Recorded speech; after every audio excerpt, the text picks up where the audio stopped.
हमारे मन में गंदे विचार क्यों आते हैं, हम नहीं चाहते, लेकिन फिर भी हमारे मन में गंदे विचार आते रहते हैं।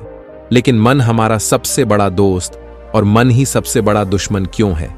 जब हम अपने मन की बात मानते हैं तो हमारा मन ही हमारा नेतृत्व करता है, भटक जाते हैं। और जब हम मन को संतुलित कर लेते हैं तो हम अपने जीवन में हर चीज का ध्यान रखते हैं। हम अपने मन में आने वाले गंदे विचारों को रोकने की कोशिश करते हैं, लेकिन जितना अधिक हम रोकते हैं उतना ही ये विचार हमारे अंदर प्रवेश करते हैं। जितना अधिक आप किसी चीज से दूर भागते हैं वह चीज आपको अपने पास ले जाएगी। इसलिए उस चीज से दूर मत भागिए, उस पर संतुलन बनाए रखिए।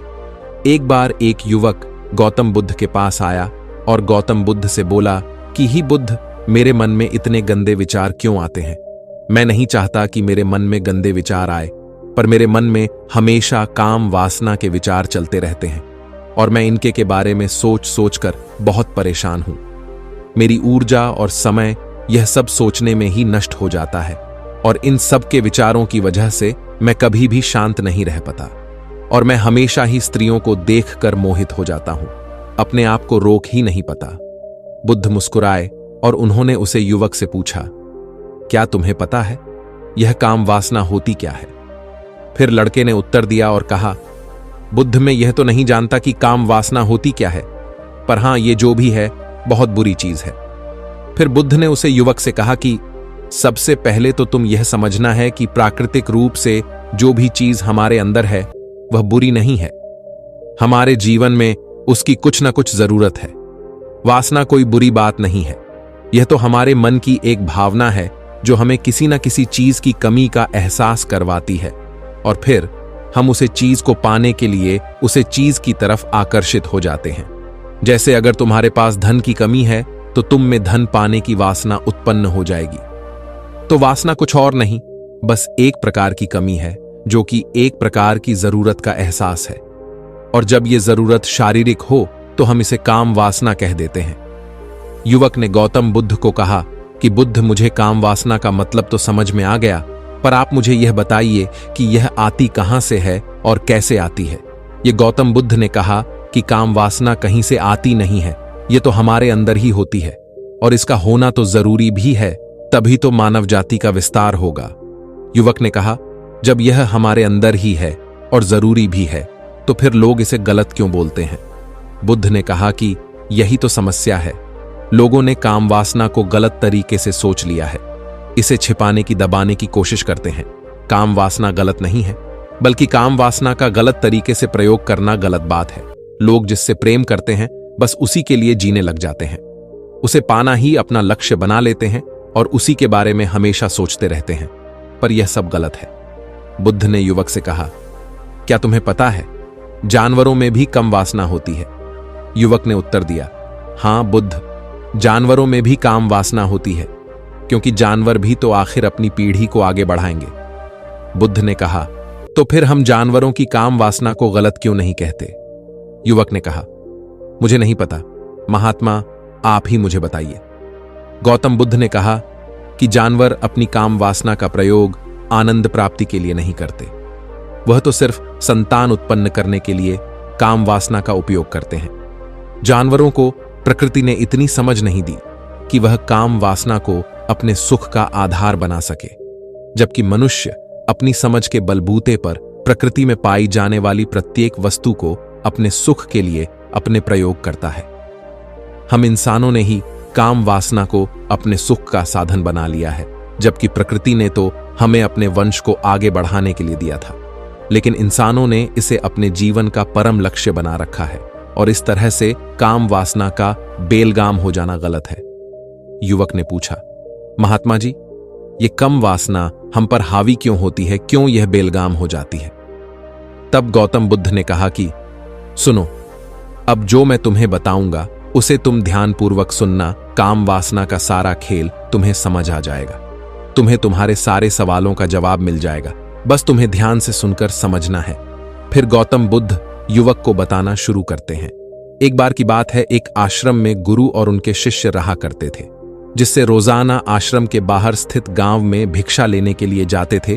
उसे आश्रम का एक शिष्य जिस गांव में भिक्षा लेने जाता था, उसे रास्ते में एक नदी पद्धति थी जिससे रोज उसी रास्ते से भिक्षा लेने जाता था। एक दिन उससे ने देखा कि एक लड़का पेड़ के पीछे छिपा है। वह उस लड़के के पास गया और उससे जाकर बोला, भाई तुम इस पेड़ के पीछे छिपकर क्या देख रहे हो? लड़के ने कहा, अरे तुझे नहीं दिख रहा क्या कि मैं क्या देख रहा हूं? तब शिष्य ने नदी की तरफ देखा तो वहां पर कुछ लड़कियां पानी भर रही थीं। वो लड़कियां 14-15 साल की होगी। तब शिष्य ने उसे लड़के से कहा, अरे भाई वहां पर तो लड़कियां पानी भर रही हैं, इसमें छिपकर देखने वाली क्या बात है? तब वो लड़का शिष्य की तरफ देखकर उससे कहता है, अरे पागल, तुम्हें दिखाई नहीं दे रहा? ये परी कैसे नदी से पानी ला रही है? जरा उनकी अदाओं को तो देखो, उनके कोमल शरीर को देखो। उनकी पतली कमर मटके को उठाते समय बल खाती है और उनके बाल उनकी कमर पर कैसे लहरा रहे हैं, मानो सुंदरता बिखरी पड़ी हो। उसने फिर से नदी के किनारे देखा और इस बार वह नदी के किनारे देखता रहा। अब कुछ भी दिखाई नहीं दे रहा था और वह बिल्कुल निडर था। उसे किसी भी चीज का कोई डर नहीं था। लेकिन अब वो छिपने लगा और उन लड़कियों को देखने लगा जैसे उसने कोई अपराध कर दिया हो। और जब वो छिपकर उन लड़कियों को देख रहा था तभी वो अचानक अंदर से कांप गया और उसने कहा कि ये मैं क्या कर रहा हूं? मैं जो कर रहा हूं वो सही नहीं है, मुझे यहां से चले जाना चाहिए। और फिर वह जल्दी से वहां से चला गया। वो आश्रम पहुंच जाता है।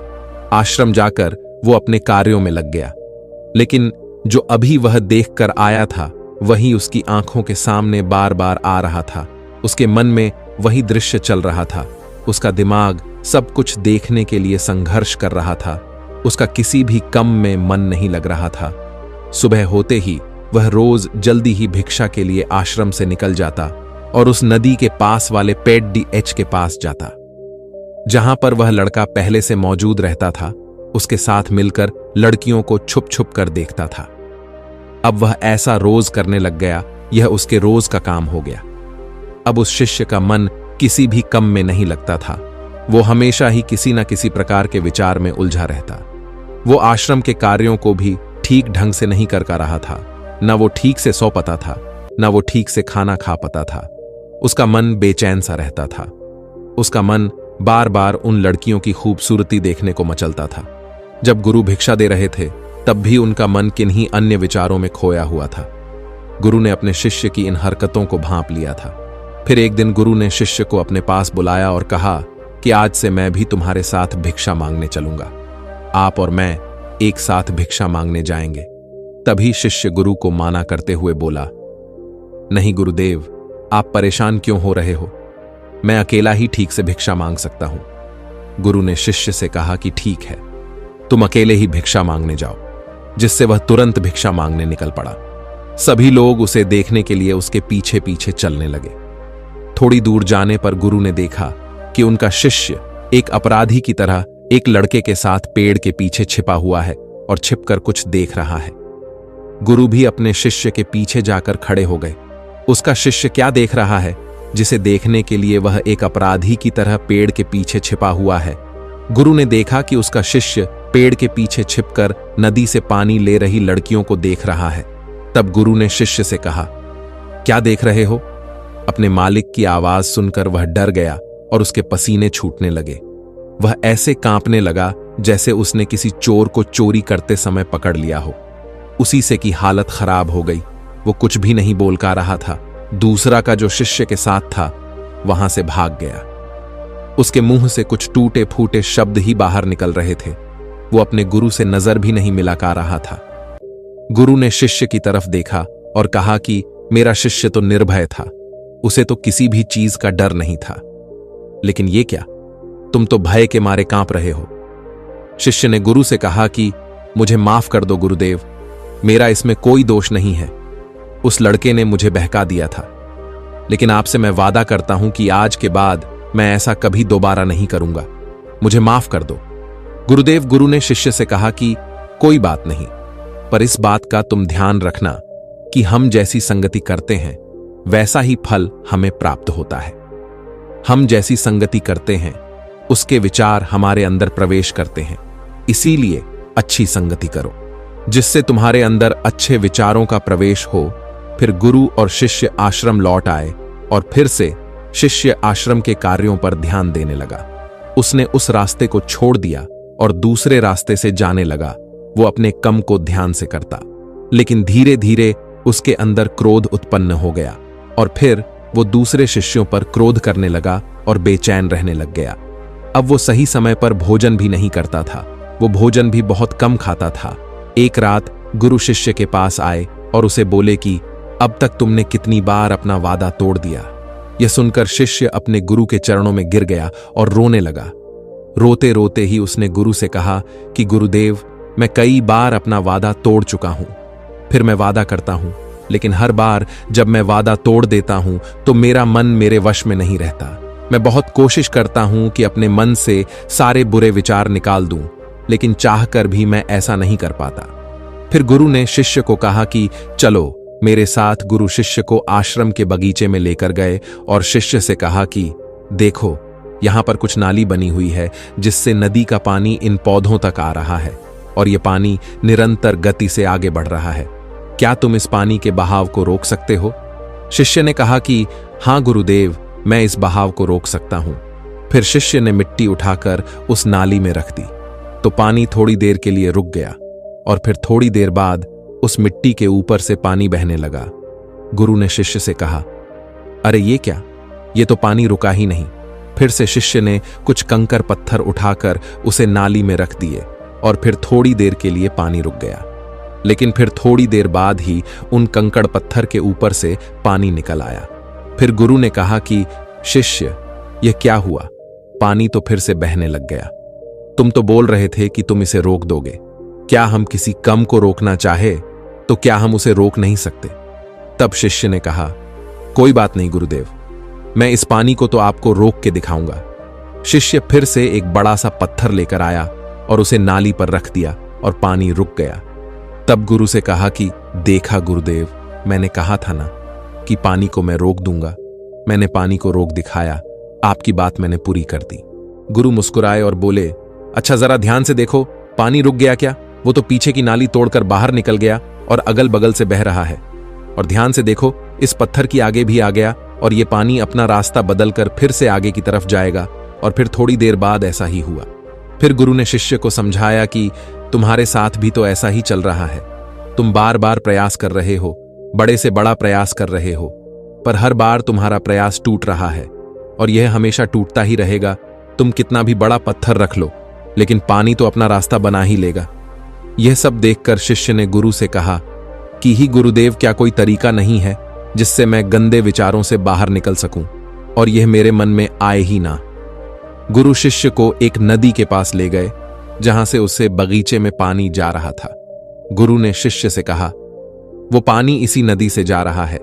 अगर हम यहीं से उसे रास्ते को बंद कर दें जहां से पानी बगीचे में जा रहा है, तब क्या हम पानी को रोक नहीं सकते?